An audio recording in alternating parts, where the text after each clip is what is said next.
special prosecutor to look into this.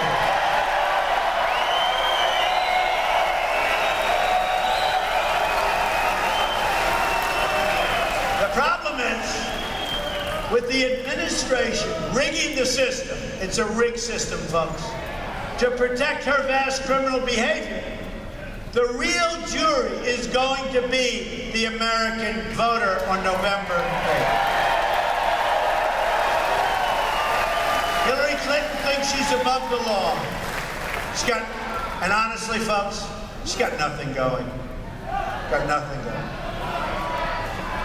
There's nothing there. There's nothing going. There's nothing for you. That's going to be 4 more years of Obama, 4 more years of ISIS knocking the hell out of us all over the place and everyone else.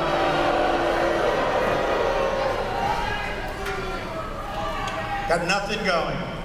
Come November, the American people are going to prove that she is not a person worthy of becoming the President of the United States. We don't want 4 more years of Obama, and I think she would be worse than Obama. I've been watching so carefully over the past month. Hillary Clinton doesn't do speeches. She doesn't do press conferences. It's been almost 300 days. She doesn't do rallies of any consequence. She doesn't do this kind of stuff where you have all these people. She's failed at filling the arenas. You look at her events, they should show those arenas. They never show our arenas packed. But they should show her arenas that are empty. People don't know where she is. Her supporters have very little enthusiasm. The only people enthusiastic about her campaign are Hollywood celebrities, in many cases, celebrities that aren't very hot anymore, and Wall Street donors, special interests, lobbyists, etc., that want to control government, not to the benefit of our country, but to the benefit of their wallet. Even her protesters don't have the spirit that Bernie protesters have. We had some protesters last night. We had a massive rally last night. And we had some protesters. It's like they raise their hand and people, oh, they're so nice. The cameras don't even cover her protesters, which is bad. See, I like it when the camera covers the because then they finally show how many people we have at these things. Her protesters have so little enthusiasm for her, and they're so boring that the cameras don't follow them. So it's sad when you think of it. I like the Bernie protesters better. They had enthusiasm. By the way, a reminder to everyone here, register to vote. You got to register to vote. We have a movement going on, folks. There's a movement. There's a movement. I'm going to Mississippi in a little while. We have tens of thousands of people. We're only confined by the size. Look at this, back to the corners. We're only confined. We set a record here today. We always set records.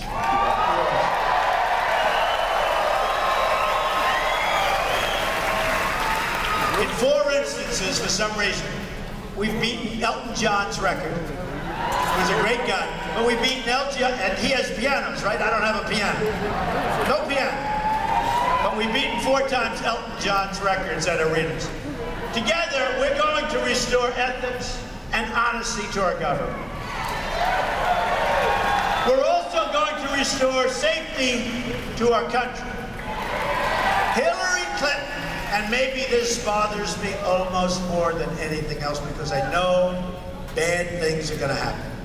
Hillary Clinton wants to increase by 550% over Obama, thousands and thousands.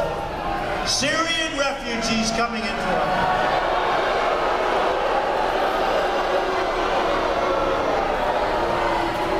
Overall, her plan would bring in 620,000 refugees from all refugee-sending countries in her first term.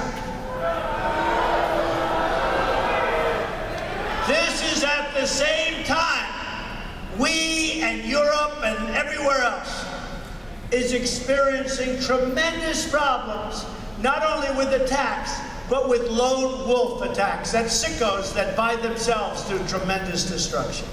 You look at San Bernardino, you look at wherever, you look at Orlando, you can look anywhere you want.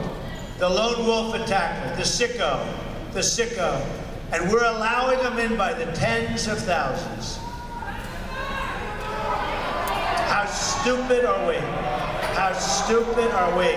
And you mark my words, I've been very good at predicting things. Been very, very good. People write me letters saying, you predicted this. I predict a lot of things. Bad, bad things are going to be happening with these people pouring into our country. Bad things are going to be happening. Bad, bad things. You watch. We're going to build the wall. Don't worry about it. We're going to build the wall. We're going to build the wall, and Mexico is going to pay for the wall 100%.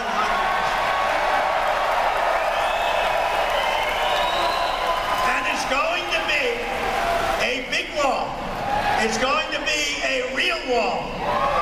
It's going to be as beautiful as a wall can be, but it's going to be a wall.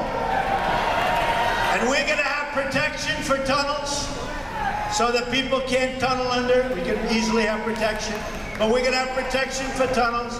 No, we're going to have a real border. We're going to have a real wall. Mexico's going to pay for it.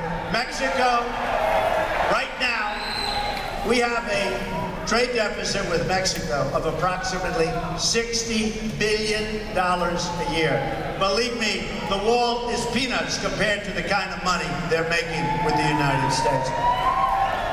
And speaking of that, and I've said this, we are losing so many jobs to Mexico and other places. There have to be repercussions from this. We cannot allow this to happen.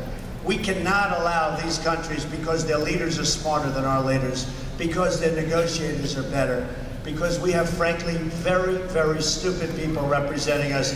We cannot allow this to continue to happen, whether it's Carrier Air Conditioner or Ford or any other. I could name hundreds and hundreds of companies, millions and millions of jobs. Millions and millions.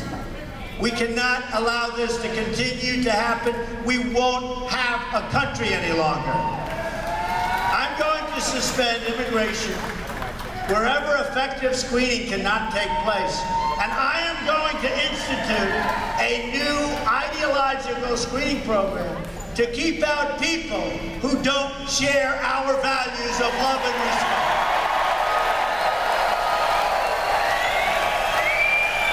Moving forward, we are going to start promoting American values once again.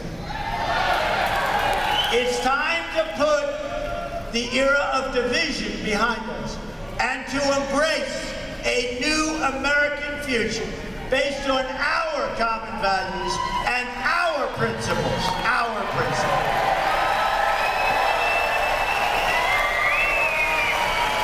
And if people don't like our values, and if people don't like our principles, tell them, don't come in.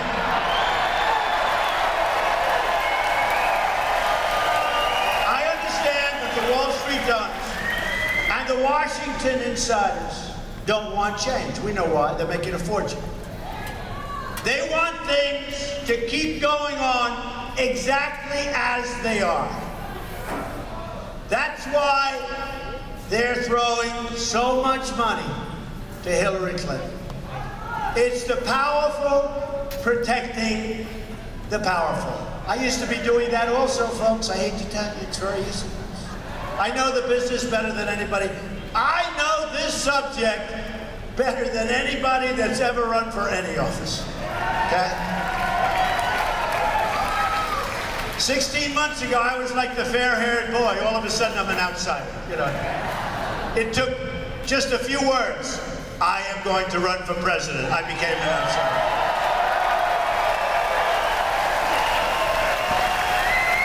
It's insiders fighting for insiders. But I'm fighting for you. That's why I'm doing this.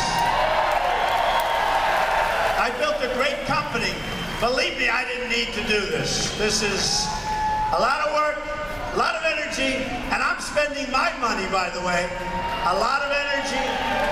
We are doing well. It's a movement. It's a movement. A real movement. We're going to get it turned around. We're going to stop crime. We're going to bring back our jobs. We're going to straighten out our inner cities. We're going to do a lot of things. And by the way, we are going to save our Second Amendment, which is under siege.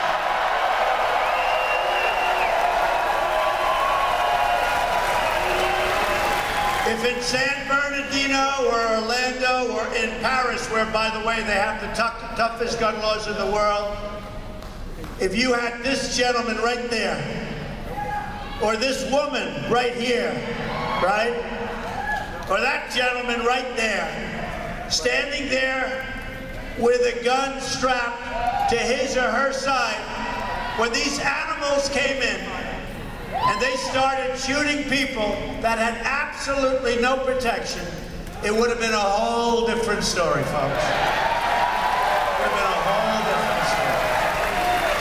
And if they had even an inkling, if they thought that guns were in the room, they probably wouldn't have even